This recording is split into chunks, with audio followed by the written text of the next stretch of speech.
Hey, welcome to Estevan TV. I'm at pushgapradio.com. Pushgapradio.com. Bridging the gap between old school and new school radio. Pushgapradio.com. It's Dallas, baby. Pushgapradio.com in Dallas and Fort Worth. What we breaking down today, real quick, on our Ghetto Prophet series that we're going to start trying to present each and every week, along with our primary YouTube shows. Now, what we're covering here is the high prices in America, the state of the USA today. Why are prices so high? Here are some of our ghetto prophets from TikTok to break it down for you. This one young lady is about to explain why prices are high and the reason that is. I'm gonna tell y'all what started this. All that stimulus money. When people started going into lockdown and we was getting cash, a lot of us black people mainly, especially with kids, we was balling out. We started our own businesses. Y'all, so much happened during this lockdown, it's ridiculous. Now that we realize that we don't have to work for them, that we can actually support ourselves, and there are alternative lifestyles that we can choose, they're trying to force us back into the workforce. They are so angry that we will not come back to work for them. They are literally, it's like a conspiracy. Raise the rent, raise the price of gas, raise the groceries, raise everything, so we'll be forced to come back to them. If we could just hang in there a little bit longer, y'all, we'll be all right. That's TikTok creator Melissa Crumpler. You can find her onto auntie_Liss on TikTok. Now, our next TikToker is Psych Fesser, explaining to you, if America wanted us to be this, that, and the third, they would have already taken care of it. Check it out. The video you are about to watch may be disturbing for some audience members. Viewer discretion is advised. If they wanted you to be smart, education would be free. Books, college, internet. If they wanted you to be healthy, healthcare would be free. Prescriptions, labs, office visits, imaging. If they wanted you to be rich, they'd pay you the way they pay themselves. If they wanted you to vote, they'd make it easier for you to vote. If they cared about your body, they would make laws to protect it instead of trying to control it. If they cared about our safety, they would uphold the law instead of trying to enforce it. If they cared anything about our future, they wouldn't work so hard to destroy our past. Now we're going to delve into all the immigration coming into the country. You heard Donald Trump said that needs to cease. When Trump was in office, the border was shut down. This is Darling Nikki 77, our ghetto prophet from TikTok. Check her out. In despair, visibly exhausted, dozens of migrants refusing to leave this hotel in Midtown Manhattan.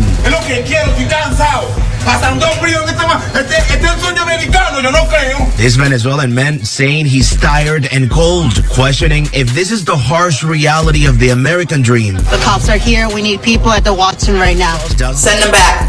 Send them back. Send them back to wherever the fuck they come from. Round them up, put them on a plane, and ship their asses out of this fucking country. Because one thing's for certain. If Donald Trump was still president, this shit wouldn't be happening. It is the complete audacity for me, the demands that they're making. U.S. citizens don't even fucking get help from the U.S. government. We got men, women, children, and veterans who are fucking hungry, homeless, and don't have health care. It's a real simple fix. Round them up and ship their asses out. Send them back. Problem solved. And finally, the big fallout concerning working from home. You know, the USA, here in America, always got a game for each and everything that you do. The police have radar. There's radar detection. Here's what's going on with you working from home. Brought to you by Mr. MJ Bobbitt, another ghetto prophet from TikTok. Let's check him out. So I wonder, and I don't mean to be insensitive, my heart goes out to everybody who has been laid off recently with all these big tech layoffs that have been happening since last year.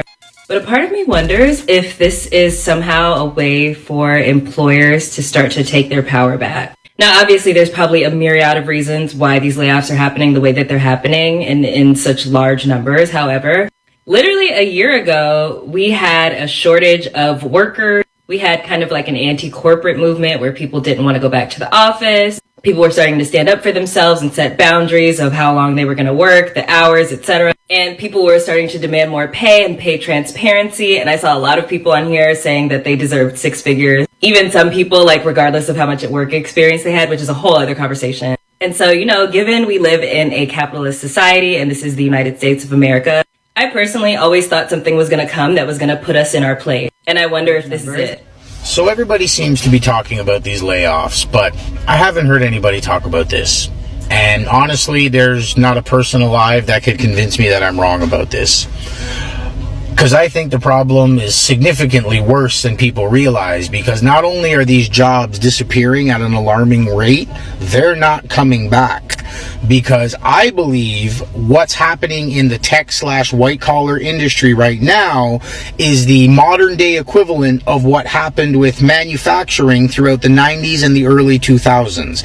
And that's your jobs are being outsourced to other parts of the world for a fraction of the cost. There it is. Now, I'm going to bring everybody down a little bit of a rabbit hole right now, but I promise you we're going to come out the other end together, all right?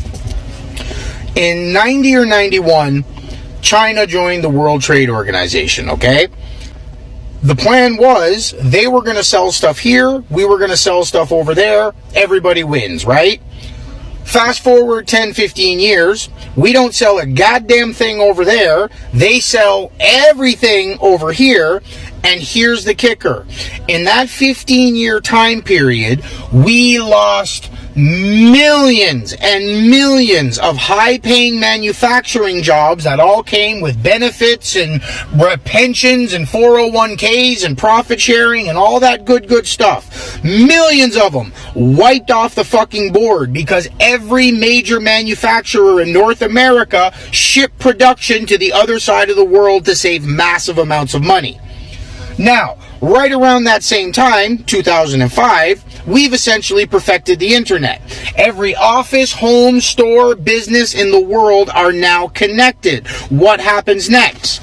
Customer support, tech support, and fucking all customer service essentially gets, again, shipped to the other side of the world for a fraction of the price.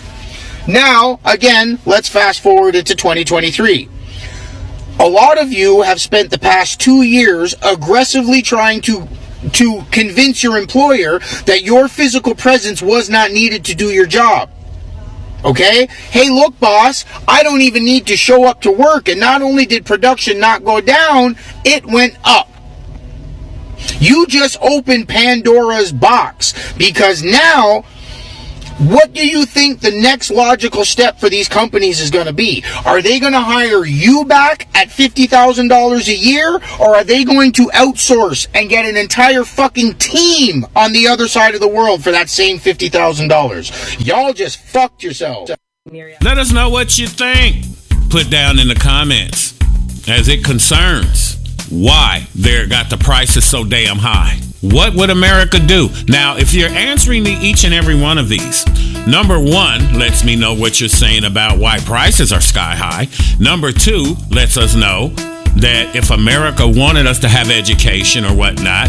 Number three, should we send the immigrants back? You remember what they did to the Haitians when they were here. And number four, when it comes down to working from home, do you really think they're going to send all of these jobs out of the country? Pray until something happens. God always provides. At pushgapradios.com, the power is in the name. We ain't got to lie to you to make it fly to you. Pushgapradios.com, Dallas, baby. And we're out.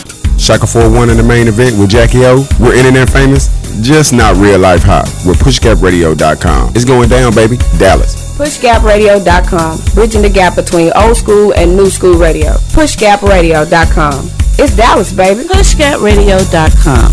We want to be your official Dallas internet station.